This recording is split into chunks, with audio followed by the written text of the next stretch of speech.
Hello everyone! Welcome to my channel guys! Ang lulutuin natin ngayon ay ubento pa rin. Pero, ang ubento yung alam nyo naman siguro yung sukiya at saka gyudong. Gyudong bento. So, good for one person lang naman. Tama na tong shabu-shabu no beef. So, meron tayong white onion. Ganito ang hiwa ng onion, pero ihiwalay-hiwalay nyo ha. Ito rin, hatiin nyo sa dalawa, yung maliit na white onion. Tapos, meron tayong ginger. Yan, yung ginger niya. Yan, ganyan ang hiwa. So, meron tayong soy sauce, osake, mirin, and sugar. Ang ginagamit kong sugar is yung red sugar, yung pula. Okay? Para mas malasa siya at mas mabango. Okay? Ngayon, ang hiwa ng karne, ang beef, ano lang guys, kasi good for isang bento lang naman. Yan lang siya. Okay? Yung shabu-shabu na beef. Tapos ang hiwa ng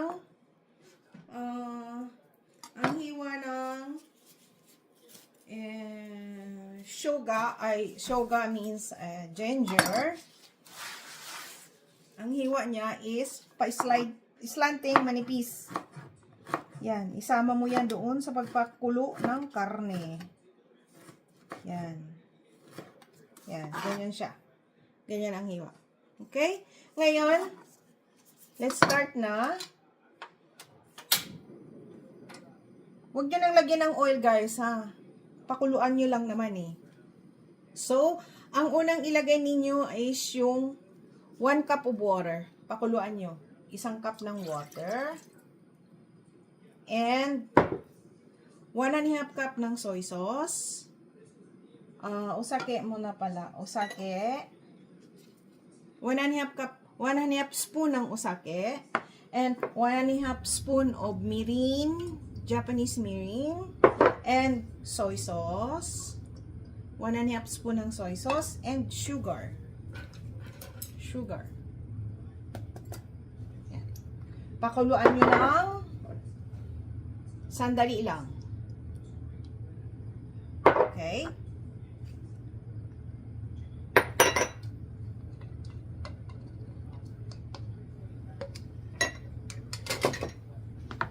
Yan.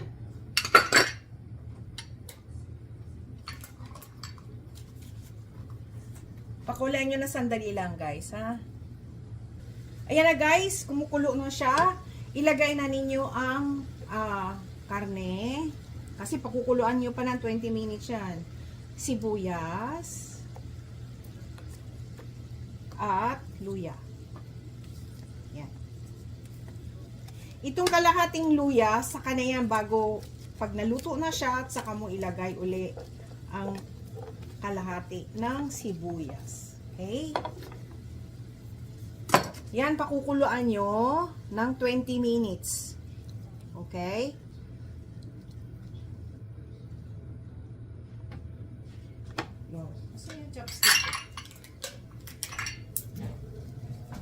Pakukuluan nyo ng 20 minutes. Tapos tanggalan nyo siya ng foam. Pag kumukulo na, may mga, ayan, white na yan. Tatanggalan nyo siya, guys, ha? Habang kumukulo. Kasi hindi masarap yan. Tingnan nyo, guys, so kumukulong-kulo na siya. Pero 20 minutes dapat, ha? Guys, dito nyo lagyan ng dashi no moto, yung dashi powder. Ito. Nabibili to sa Asian store. Ano siya? Mga half teaspoon lang siya. Para lalong lasang-lasa. Nakalipas na, guys, ang 20 minutes. Ngayon, yung kalahating sibuyas, lagay nyo na.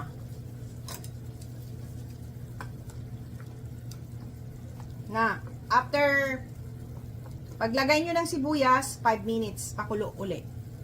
Guys, ito na siya, oh. Okay na yan. Ilalagay na natin sa ibabaw ng kanin o bento. Okay, wait lang. Guys, ito na siya, oh. Japanese rice, guys, ang gagawin nyo, ha. Ito na, maglalagay na tayo sa ibabaw. Yan.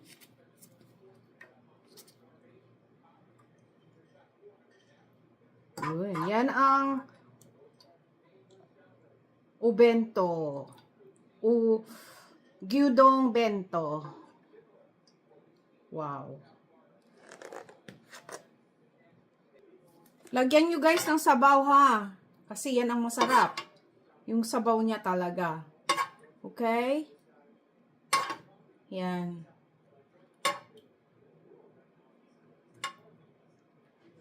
And, lagyan nyo siya dito sa ibabaw ng tunggarashi shichimi.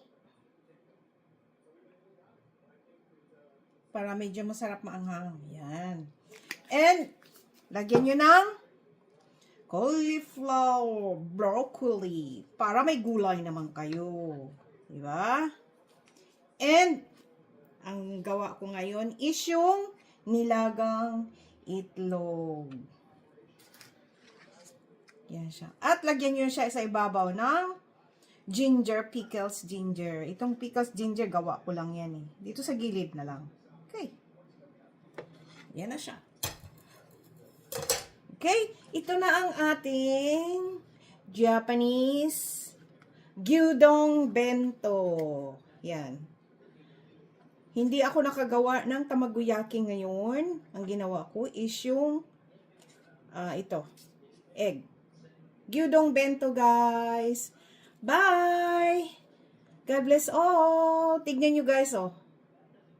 Guys, ito na ang ating gyudong bento. Ngayon, meron akong tirang chicken salad. Nilagay ko siya sa gilid.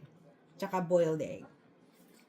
Thank you for watching, guys. Please subscribe, like, and share. And i-click nyo na rin notification bell para palagi kayong updated sa aking mga bagong video.